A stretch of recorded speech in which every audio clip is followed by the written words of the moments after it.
ఇక మరో 2 చెరువుల మా హైదరాబాదు నగరంలో మరో 2 చెర్లకైతే పూర్వ వైభవం అయితే కొనసాగింది. ఇక హైడ్రా వచ్చిన తర్వాతనైతే ఇక ఎందుకు అని మాట్లాడిన వల్ల నోరులు అయితే వాళ్ళ నోరు మీద ఏలేసుకున్నట్టు అయితే అవుతుంది. ఇగో మరో 2 చెరువులకు పూర్వ వైభవం. నల్ల చెరువును కూడా సీఎం నగర ప్రజలకు అందుబాటులోకి తీసుకొస్తున్న హైడ్రా వెల్లడించింది.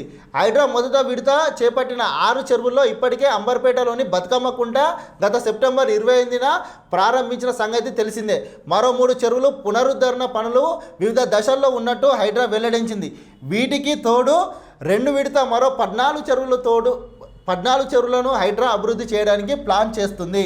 ఇలా నగరంలోని మురికి కుప్పలుగా మారిన చెరువులు రూపురేఖలు మార్చుతూ ప్రజలకు ఉపయోగపడేలా తీర్చిదిద్దుతుంది హైడ్రా నిమగ్నమైంది.